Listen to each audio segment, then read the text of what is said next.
আবু সাঈদ ও অন্যান্য মামলা নিয়ে ব্রিফ করছেন আইনজীবী এম.এইচ তামিম। আমরা সরাসরি চলে যাচ্ছি সেখানে।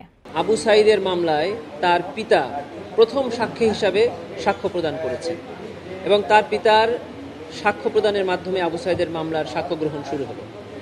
তিনি ট্রাইব্যুনালে আবু সাঈদের শিক্ষা জীবন তুলে ধরেছেন, তার অভাব অনটনের সংসারের গল্প তুলে ধরেছেন, কিভাবে আবু সাঈদ নিজের টিউশনি করে লেখাপড়ার খরচ চালাতেন সেটি তুলে ধরেছেন এবং 16 জুলাই 2024 সালে আবু সাঈদকে কিভাবে নির্মমভাবে গুলি করে হত্যা করা হয় সেই ঘটনার বর্ণনা উনি দিয়েছেন। কিভাবে উনি ওনার ছেলের লাশ বুঝে পেলেন, কবরস্থ করলেন, সেই গল্প উনি বলেছেন। তিনি আরও বলেছেন যে তার পিতার স্বপ্ন ছিল যে আবু সাঈদ একদিন বড় হবে, সংসারের হাল ধরবে, সেই স্বপ্ন উনি দেখেছিলেন এবং একদিন চাকরি করে সংসারের দায়িত্ব বহন করবেন। কিন্তু আসামিরা নির্মমভাবে তার ছেলেকে হত্যা করে তার এই স্বপ্ন ভঙ্গ করেছেন, স্বপ্ন উনি পূরণ করতে পারেননি। তিনি ট্রাইব্যুনালের কাছে জানিয়েছেন, আশা করেছেন যে উনি যেহেতু আবু সাঈদের স্বপ্ন ওনার পূরণ হয়নি, তবে ওনার একটি স্বপ্নই এখন আছে, সেটি হলো আবু সাঈদ হত্যার বিচার উনি দেখে যেতে চান।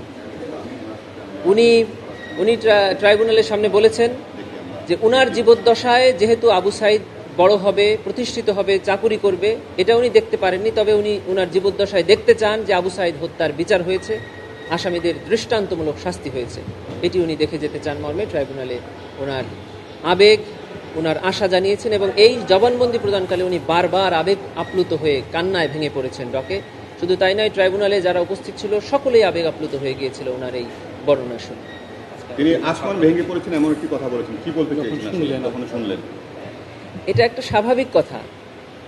একজন দরিদ্র পিতা যার সন্তান পঞ্চম এবং অষ্টম শ্রেণীতে ট্যালেন্ট পুলে বৃত্তি পেল, A+ পেল, পাবলিক ইউনিভার্সিটিতে ইংরেজিতে ভর্তি হলো, এরকম একটা দরিদ্র পিতার আশা থাকে যে এই ছেলে একদিন বড় হয়ে বড় চাকরি করবে, সংসারের হাল ধরবে।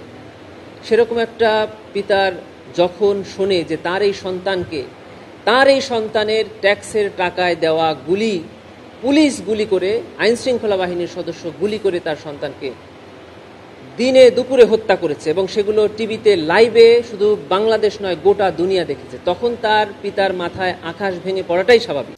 ট্রাইব্যুনাল চত্বরে আবু সাঈদ হত্যা মামলার সাক্ষ্য গ্রহণ নিয়ে ব্রিফিং করছেন প্রসিকিউটর এম.এইচ তামিম। আমরা এতক্ষণ সরাসরি সেখানে ছিলাম।